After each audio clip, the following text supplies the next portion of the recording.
With the Boston Celtics and the Milwaukee Bucks series transitioning back to Milwaukee for game three, who do you have winning and why? I'm leaning towards Milwaukee because Milwaukee's going home. I'm leaning towards Milwaukee because they have another MVP candidate himself in Giannis Antetokounmpo. I'm leaning towards Milwaukee because they're the defending champions. They're going to make adjustments and they're going to play 10 times more aggressive in that game 3 against Boston. Jason goes for 29, Jalen goes for 30, 59 between the two of them. They go 11 of 20 from behind the arc to over 50% from the three-point line combined. Um, and then Giannis has another inefficient night. Drew Holiday has another inefficient night. 7 to 20 for Drew, 11 to 27 for Giannis. Granted, Giannis got his 28, his 9 rebounds and 7 assists. You know, Drew Holiday had his few couple steals, and then he had his 7 assists. But you got to be able to play at a more efficient clip, man. I mean, as a team, they went 3 of 18 from the three-point line. That is 16%. From the free throw line, they were 15 of 23, 65%. They also turned the ball over 16 times. So the roles look to be a little bit on the reverse side of things because this time Boston, was able to clean it up. Boston only had 11 turnovers. Boston shot 46% from three. Boston shot 86% from the free throw line. And as a team, they shot 47% from the field. They also had contributing factors from Grant Williams. They also had contributing factors from Robert Williams and Al Horford. And they were able to kind of just keep the lead going. And where this took a turn, where you thought Milwaukee was going to be able to come back, was going to be in the third quarter. Milwaukee goes into 26. They score 26 in the third. Boston scores 18. They cut the lead. And then Jaylen Brown takes over in the fourth quarter. It's pretty much just how it went, man. They kind of traded buckets back and forth, and Jaylen was able to just say, you know what? Put the team on my back. This is what I'm here for. This is what I'm going to do. Jason can't do it all by himself. Here we go.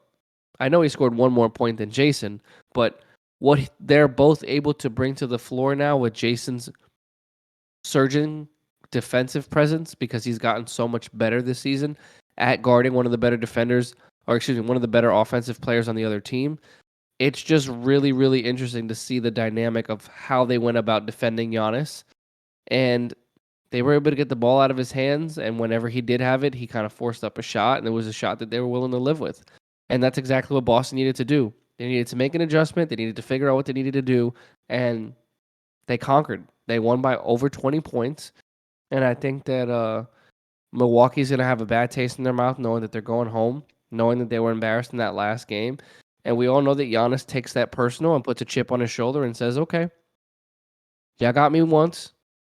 I'll be damned if I let it happen again. It's just the drive for me that leads me to believe that Giannis Antetokounmpo is just not going to allow them to lose that next game. Can they? Yeah, absolutely. Especially if Boston's able to knock down shots efficiently, and Milwaukee shoots basically blindly from behind the arc. Anything's possible. But overall, I think that they're going to make some adjustments. I think that Giannis is going to come out extra aggressive and try to get some of their bigs in foul trouble. But overall, great game 2. Incredible to see the series tied up. We both knew that this was going to go the distance, whether that be 6 or 7. And super excited for game 3 for sure. Kevin, I mean, the way that I see this game three playing out, I'm in agreement with you on this one. I do think that the Bucks will win game three. I think it's going to be a fairly competitive game, much more competitive when it was in game two. And I think it's just simply because Milwaukee got embarrassed in game two. There's no other way to say it. And I think that they're going to be able to get it back. And I think when we look at this game three that's going to take place on Saturday, I think the one thing we have to focus with Milwaukee is, how they're going to win this game against Boston. Because the only way that I see Milwaukee winning this game and this series to a larger extent, I don't think they're going to be able to outscore Boston. Just because when you look at Boston from just a youth perspective, I mean, Boston has so many great young players to work with who can knock down shots consistently. You could look at guys that typically knock down shots for Boston: Jason Tatum, Jaylen Brown. You could look at Marcus Smart. There are some big name players that can knock down shots consistently, and then some of the role players step up in big moments for them. You got look at guys like Al Horford, Robert Williams. You could even look at guys like Grant Williams. Like these guys, when given opportunities to knock down shots, they can on a consistent basis. And that's what happened in game two. Really, Milwaukee got off to a terrible start in game two.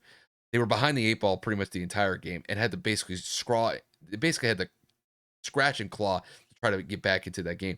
But Boston was just too much for them to handle.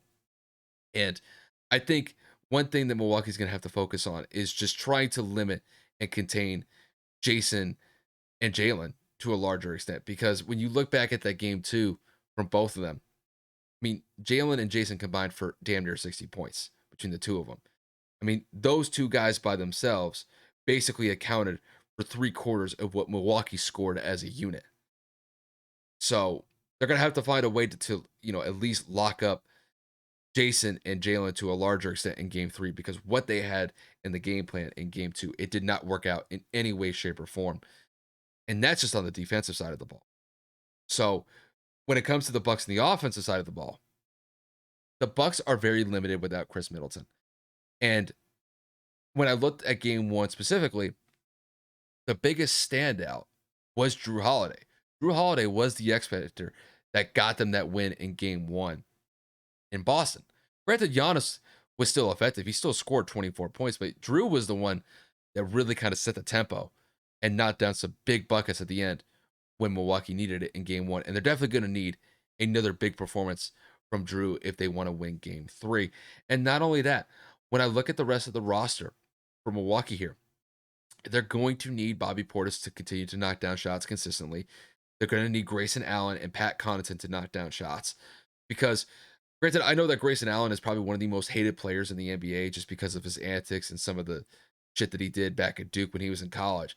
But I have to give it up to the guy. When he is knocking down shots consistently, he is a difference maker for the Bucks bench. It actually makes it a viable bench, not only just during the regular season, but it's making it a viable one during the playoffs as well. So if Grayson Allen could get into a shooting rhythm going into game three, I think it serves Milwaukee in a tremendous way. And I think when it's all said and done, when you look at the factors of, I think that the Bucks are going to play better defense against Jason and Jalen. They're going to force Boston's role players to knock down shots. And I think when you combine it with the fact that I think Giannis is going to be an absolute monster, I wouldn't be surprised if Giannis drops 35 points in this game. I wouldn't be surprised if Bobby Portis and Drew Holiday have respective good games in their own right. And then if they get good production from Grayson Allen, I think that's going to be the difference maker. I think that's what's going to push Milwaukee over the top in this game against Boston. I think it's what's going to get them the win. It'll be a close game. I don't think it's going to be like a blowout in favor of Milwaukee. But I do see Milwaukee winning this one by like 5 or 6 points and putting this series 2-1 in favor of the Bucks when it's all said and done. But with that being the case, there's no doubt in my mind that Boston could come right back in game four and tie this series at 2-2 apiece when the series transitions back to game five in Boston. This is a really tough series to pick just because I think both teams are very evenly matched. It really just depends on whether or not Milwaukee's defense shows up or not, because Milwaukee's defense, I think, is really the X factor, and hope to God that they really put enough points on the board.